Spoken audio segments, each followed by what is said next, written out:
I think probably the most damning thing about Fortnite raising V-Buck prices, laying off over 1,000 employees for the second time in 3 years, and everything else in between is how over the years, Tim Sweeney, the CEO of Epic Games, has essentially bragged about how much money they have and continue to overspend. Right, last year when Epic was in some intense legal battles with Google and Apple to get Fortnite back on their app stores, Tim Sweeney said that Epic was losing billions fighting each of them because they could afford to, and then joked that they would only run into financial troubles if these battles persisted for a couple more decades. Tim has also repeatedly flexed that Epic spends more money annually than they make because they can afford to. In fact, I'll let you take a listen to that straight out of the horse's mouth. We're spending more every year than we're making.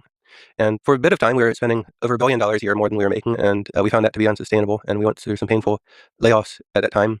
And then we stabilized, and now we're spending several $100 million a year more than we're making, which we can very well afford to do because we have billions of dollars in the bank. Notice how he says because they can afford to, they have billions in the bank. Yet this morning, he cited Epic spending more money than they make annually as a big reason for the layoffs. Buddy, this clip is from 10 months ago. It's not even a year old. I thought that wasn't a big deal. I thought you did that no problem because you have billions in the bank. And that, of course, also makes it questionable when you raise prices on your consumers, like in the case of V-Bucks, in order to pay the bills. Right, I think when you take into account all these facts, you can start to paint a really clear picture of what's happening here. You have been consistently, knowingly, and severely overspending on your company's budget year after year, which ultimately resulted in a mass layoff of over 1,000 employees back in 2023. You seemingly learned nothing from that and continued to overspend on a plethora of just absolutely frivolous things, and it has resulted in yet another round of mass layoffs as well as price increases on your loyal consumers. I said it a couple weeks ago when they announced the V-Buck changes. This is happening because there is a mismanagement of money going on. It's not even deniable or up for debate. It's an open fact that everybody can see. But yet the only people who don't seem to be facing tangible consequences for this mismanagement of money